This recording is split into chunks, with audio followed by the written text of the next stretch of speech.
It's Friday, October 14th. From inside the WTOP newsroom, this is the DMV Download, brought to you by the men and women of Steamfitters Local 602. Get an estimate and learn more at steamfitters-602.org. October is Virginia Wine Month, but the harvest this year has been a challenge, in part due to climate change. We talked to a local winemaker who's part of a project to find new, hardier grapes to grow in the future that can better withstand an increasingly wet and hot growing season. We have always been different than Europe, different than California. I think the best winemakers are the ones that understand what environmental conditions they're dealing with and what grapes they have.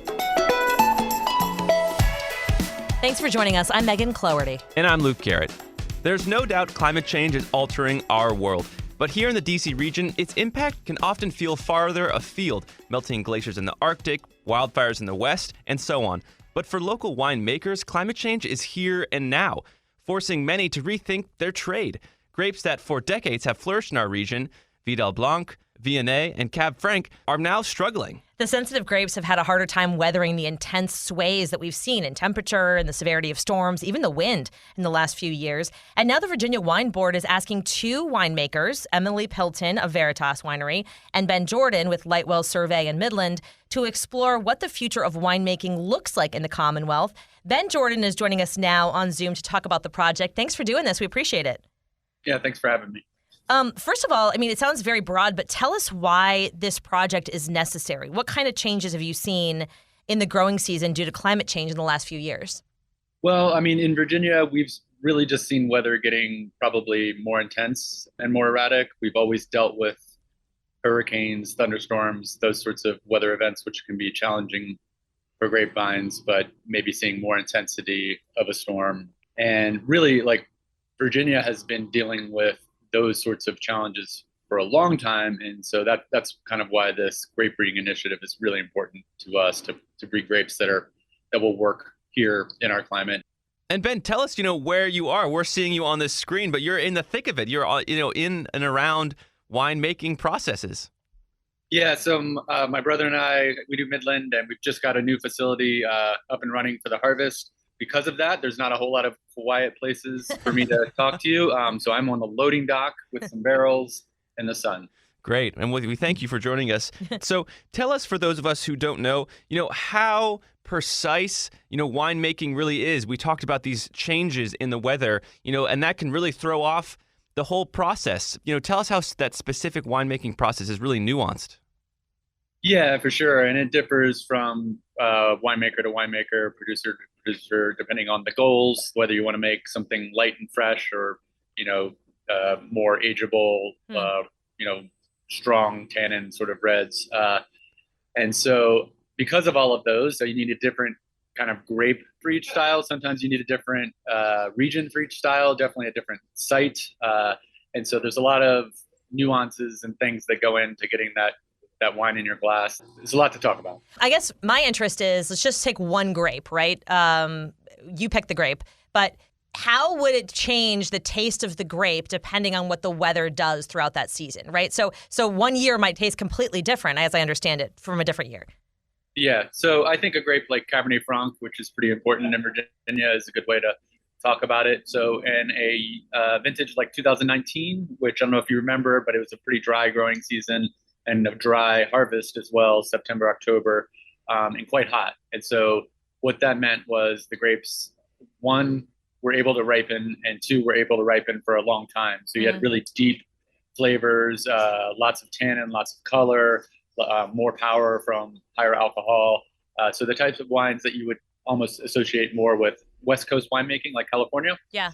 And then if you have a kind of the polar opposite of that is a whole lot of rain, a very challenging season where you have very light color, lighter flavors, lighter alcohol, and then somewhere in between, which is kind of the average for Virginia, which is moderate alcohol, sort of elegant tannins, but some definite concentration without being in your face like some of the West Coast wines can be. Virginia definitely has different vintages, and so a Cabernet Franc from 2019 is very different from a Cabernet Franc from 2018.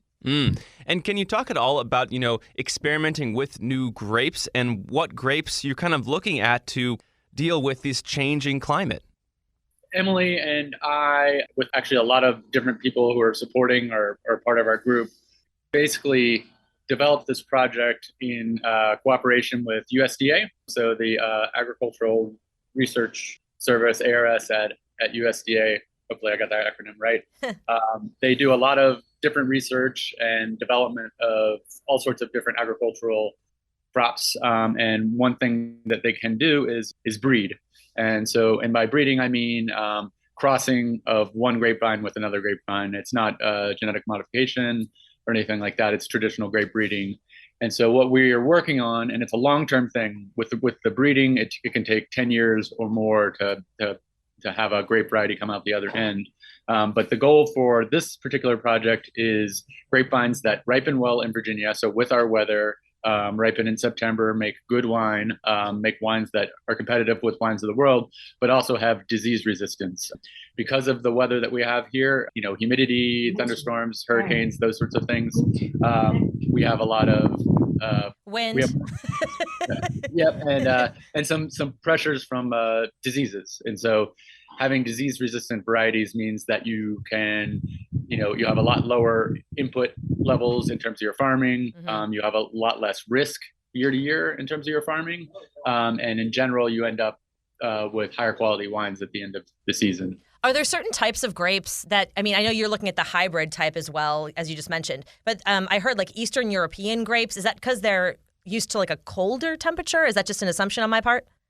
Well, so this work is being kind of concurrently done with other research, such as at Virginia Tech, where they have an experimental vineyard, which is just to look at varieties that exist already. Okay.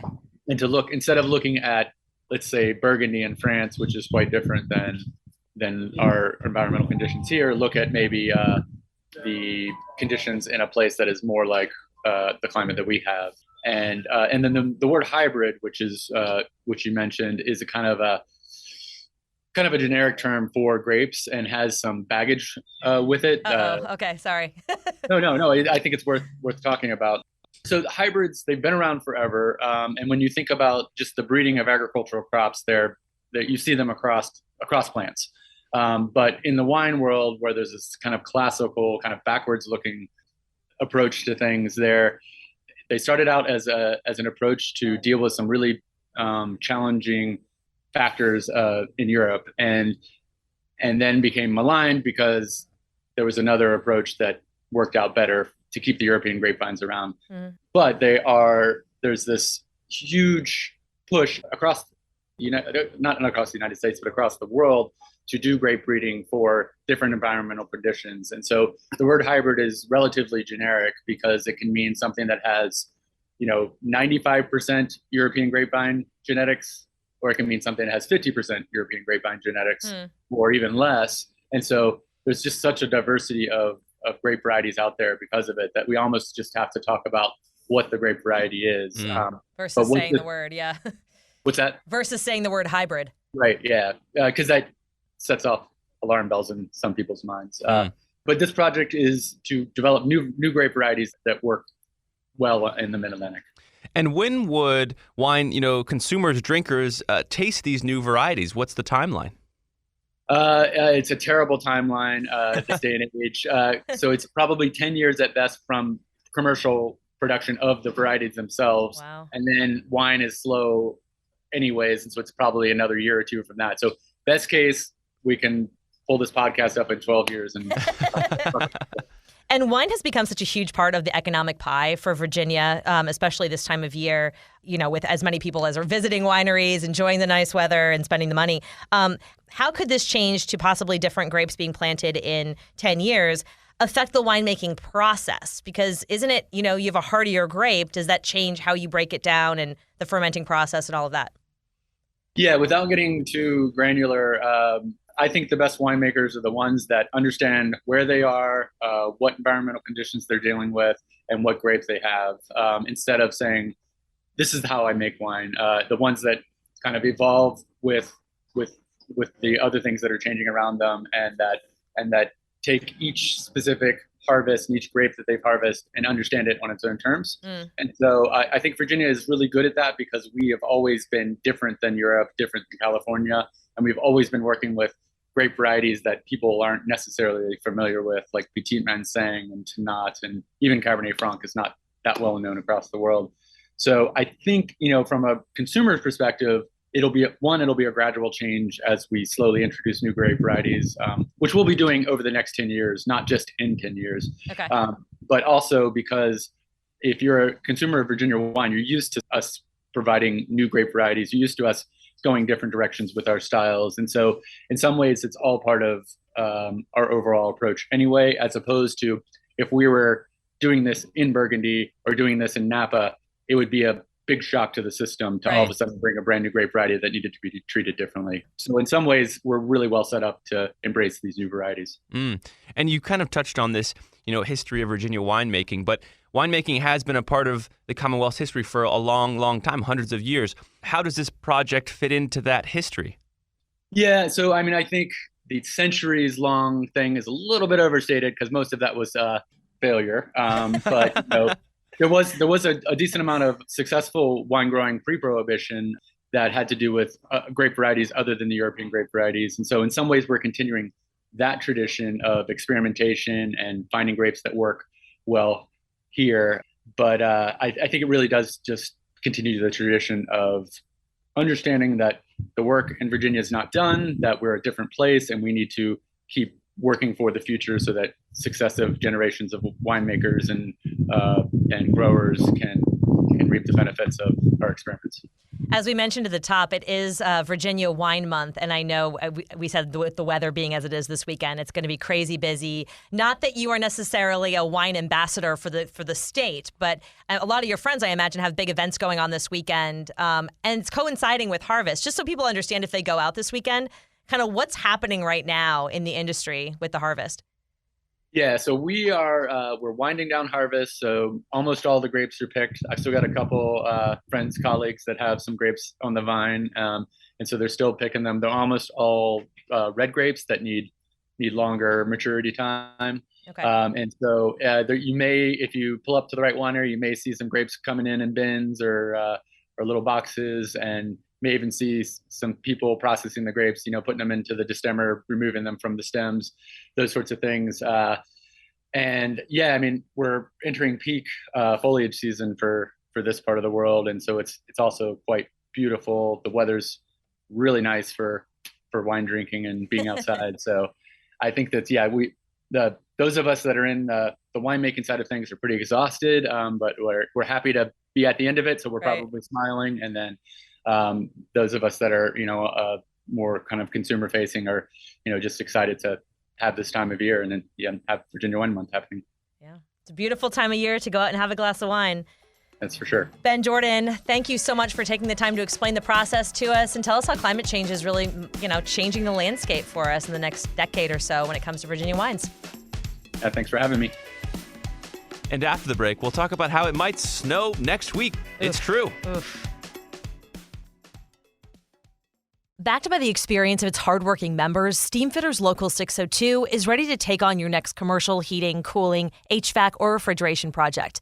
Steamfitters Local 602 adds value to our community through its partnerships with local contractors and building owners, all while keeping the focus on improving the lives of its members and their families throughout the DMV. For work that's on time and on budget, go to steamfitters-602.org to schedule your next project. That's steamfitters-602.org. Steamfitters Local 602. Changing lives. I'm Paul Wagner. Join me as I dig deep into the mysterious case of the Potomac River rapist. Listen to Unknown Subject, Season 3 of WTOP's award-winning American Nightmare podcast series, available now wherever you get your podcasts. Before we go, Luke has decided he's a meteorologist. I'm channeling my Chad Merrill, who has a really good article on WTOP.com about a lake effect snow in the D.C. area in October next week, possibly. Big on the possibility. Yeah. It's not for sure, but that basically sort of bums me out a little bit. Really? It's a not little like bit. October snow? I feel like we are right now at peak autumn. Yes. Like for our area, it takes a while to get here, and just this weekend's supposed to be so idyllic. It is. And then it's like, and then snow. Right. and it's over. We'll see, though. You might be pleased because it's kind of a low chance that we'll actually get snow in the region because a lot of things have to happen. So basically, there's a cold front that's supposed to roll down from Canada here over our region. Okay. And if it rolls over the Great Lakes has a lot of warm water right now, it'll pick up that, moisture, and all the wind stuff has to kind of work out where that cold moisture gets to us. That's a big if. But if it does, we might see some snow in the western portions of the DMV region. Did you ever see that thing, that movie, the claymation movie? I think it's the Jack Frost movie where they have the Heatmeister and the Snowmeister. Yes. That's what I'm thinking of right now. I'm Mr. Heatmeister. Yeah, that's good. Yeah, that's what I'm thinking about. He's getting here too early. October 19th could be that day, Chad Merrill says in this article. So keep your eyes out. I think that's next Wednesday. I genuinely hope he's wrong. I wouldn't mind seeing flakes fall in October. Easy for you to say. Yeah, apparently not. That'll do it for us today on the DMV Download. This show is brought to you by Steamfitters Local 602. Our managing editor is Craig Schwab, and our music is by Real World. Leave us a review and rate our show if you get the chance. And tell your mom and your dad and your friends and your colleagues about this show because we want to share it with more people. You can become a DMV VIP at dmvdownload.com. The DMV Download is a product of WTOP News. Listen on 103.5 FM in the D.C. area, 107.7 FM in Virginia, 103.9 FM in Frederick, Maryland, online at WTOP.com, and on the WTOP News app. Have a good one. We'll see you next week.